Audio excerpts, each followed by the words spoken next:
Hi and welcome to my tutorial.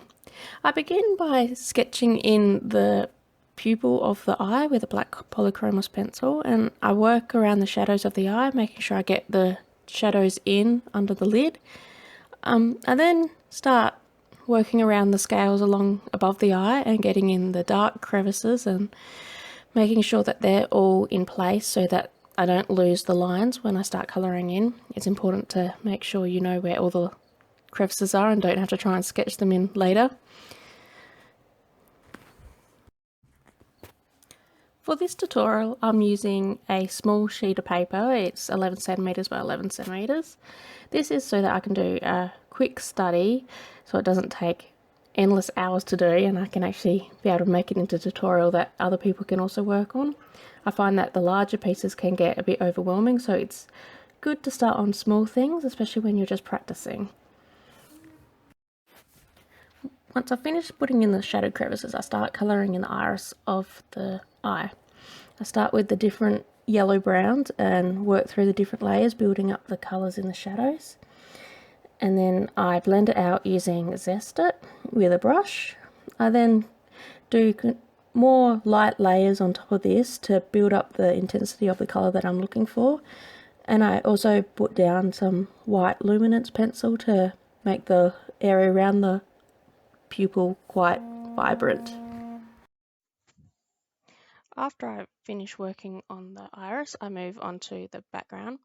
It's important to get this spot done early on because it's the darkest spot and you need it in the picture to be able to judge the values for the rest of the picture. I start working on the lid to the eye, and I work with the dark Naples ochre, and then I go over with dark sepia to get the shadows in. I continue working over the scales, putting down the dark Naples ochre and build up the shadows with the other brown colours. I also have to go over the black a bit to make sure I don't lose the lines. Now I continue on working on the scales, and I start adding highlights with a white luminance pencil.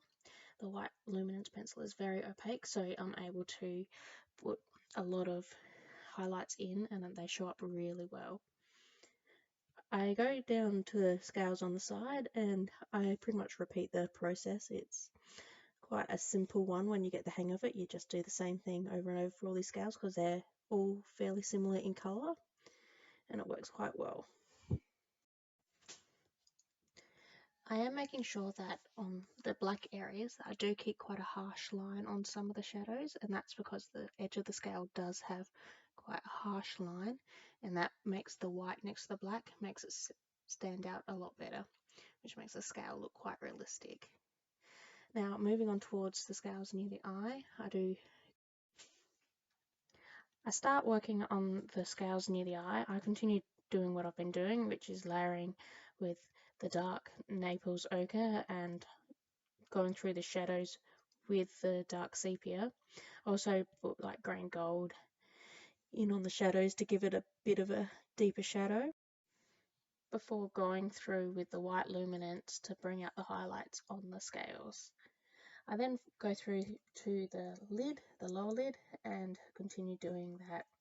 The lower lid has less scales and has quite a wide area that's quite flat, though it does have some wrinkles in it, which I use the dark sepia to define the wrinkles in it. I continued on using the black to further define the dark shadows underneath the eyelid, making sure that they are really dark. I blended it all out and then went through with the white luminance pencil to bring out the highlights and really make them pop out. The crocodile scales are quite shiny, so they really need the bright highlight to really show their shine. I went on to the bottom part of the scales. I had some issues with this section because the watermark kept coming through. I usually avoid the paper which has the watermark on it because of this issue. On the right side it was fine, but on the left side the letters kept catching the darker colours and making them stand out more than what they should have. I had to keep going back and adding more layers to try and cover them up, which was very frustrating.